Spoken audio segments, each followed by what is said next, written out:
Ladies and gentlemen, these before us are the Pennines. No, they're not.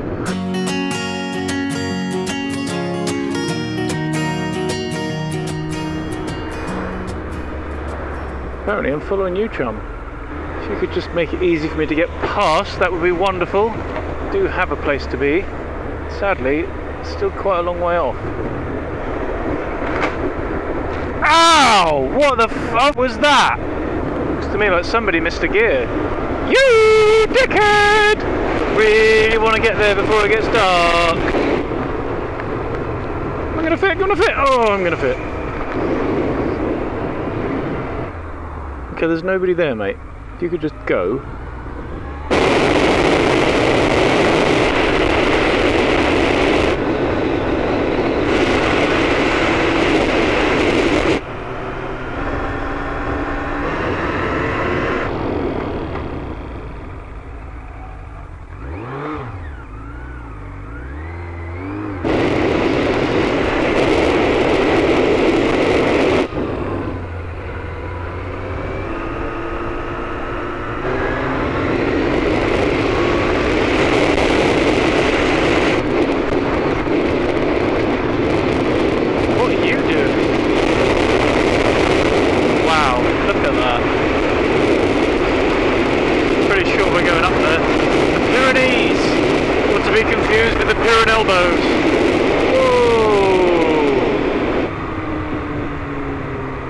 Hey there. Oh, that's the last straw.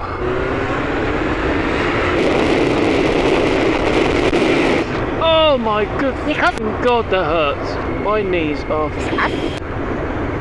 Toute direction. Ah oui, toute direction, merci. I love these old towns, especially when they're shadowy and sunlit, but not when their traffic lights make me stop.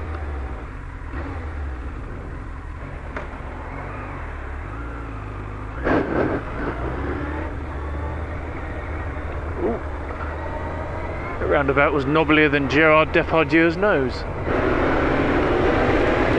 Coming! Be there in a minute!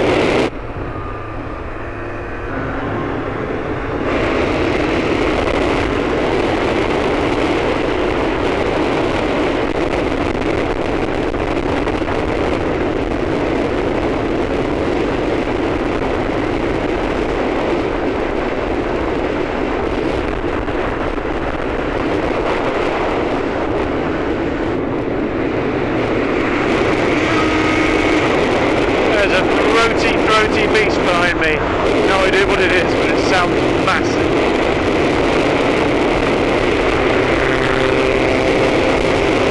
Aha! I thought it was going to be something good.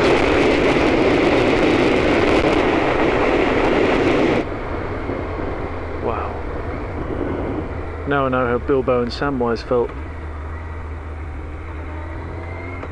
I can't carry the ring, Mr. Frodo. But I can razz the tits off my motorbike till we get there.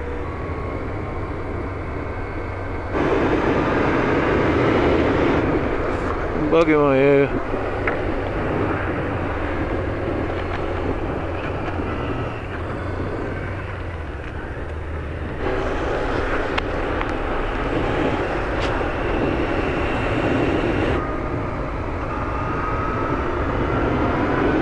Ladies and gentlemen, these before us are the Pyrenees, and we're going through them. That guy in the horrendous orange car is an Andorran, so he probably knows the roads quite well. It might be quite good to stick to him.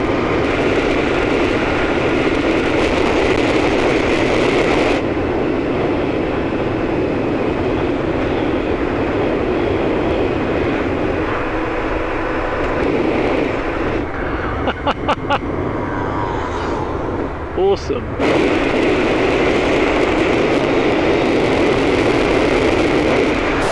We interrupt this broadcast to bring you this important message. Hey everybody, Andy the man of Cam here. And I know what you're thinking. Wow, he's really fixed that wind problem. This sounds amazing. Well, sadly that's not quite true. And while you enjoy these beautiful views of the Andorran foothills, I'd just like to make a bit of an apology because it's at this point of the trip things started to get a little bit funky. Now, I don't mean rear end of my bike buried all the way up to the back seat of that horrendous orange car. Nothing quite that bad, but sadly, Drift Innovations decided to throw me a couple of curveballs at this point. So there I was, cruising headlong towards Andorra, recanting hilarious anecdotes from my rich and illustrious past, while making simply side-splitting situational quips as I cruised through. But my Drift HD camera decided it was having none of it, and corrupted every single file from this point on. So you get to hear absolutely none of it. Now luckily all was not lost, because I had this camera mounted on the handlebars, giving this what I'm going to call clutch lever's eye view of the journey. It's quite an interesting view, although it is a little bit grainy, as due to the dwindling light conditions I had the camera set on night mode.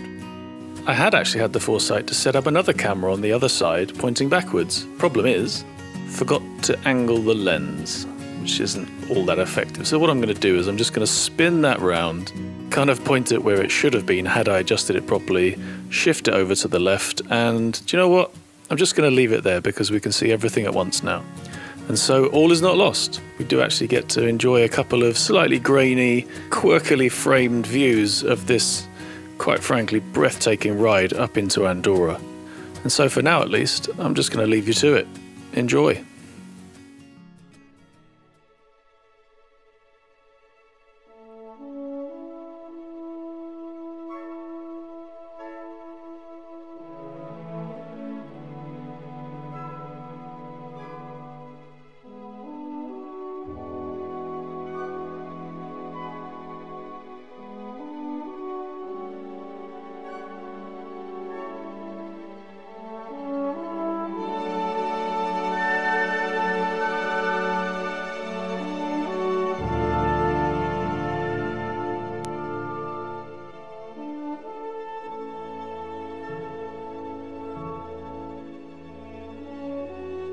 Hello, me again. So at this point in the proceedings, I figured out my cock-up with the lens, so I make a quick on-the-fly adjustment. Voila, I think you'll agree it's relatively accurate. And then we continue with a standard alternating front-to-back view as we barrel headlong against the sunset into Andorra. You can actually see in this section through the tunnel here just how dark it is, as you can see the headlights on the floor there. So these poor old Drift HD 170 stealth cameras are actually doing a pretty good job considering the low light conditions.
Hey team, me again.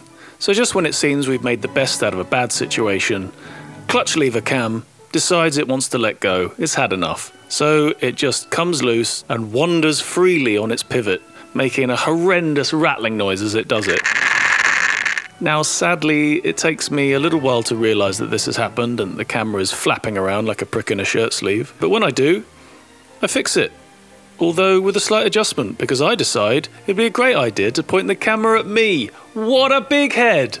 But with interesting consequences.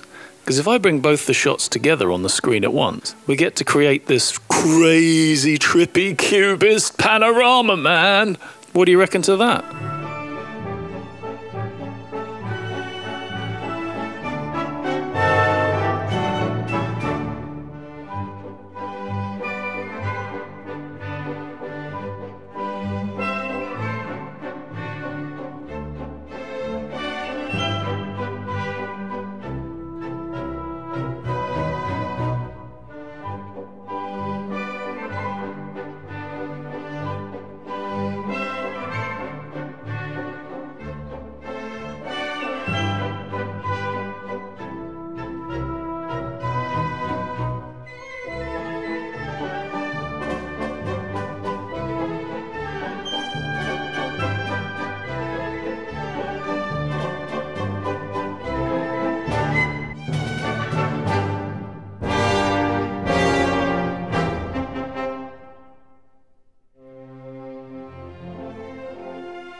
And so, as we descend into complete darkness, having both cameras pointing backwards becomes a little bit pointless.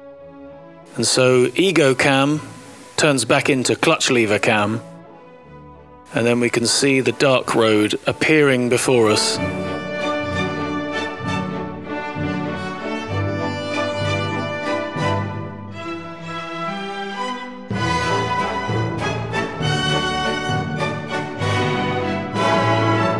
And it's at this point I thank myself for mounting an extra spotlight and sticking Osram Nightbreaker Unlimited bulbs in it.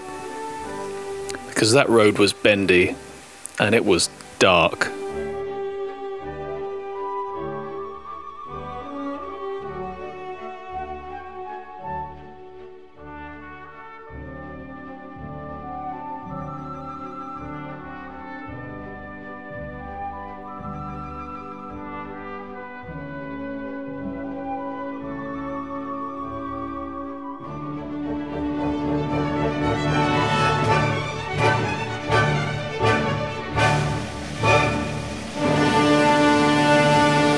As we pull into this rev-bomb-free tunnel, just a couple of miles away from the final destination of Andorra La Vella, clutch lever cam lets out to let me know that it can do no more and it's had enough.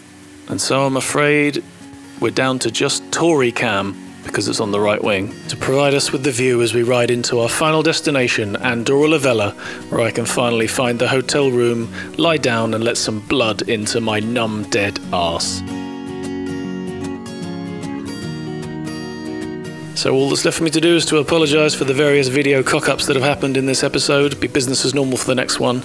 Nobody's more disappointed than I can assure you, for not having seen any of Andorra, even though I rode from one end of it to the other. What a tragedy. But see you next time. Tune in next time for more adventures of AndyManCam's Euro Tour!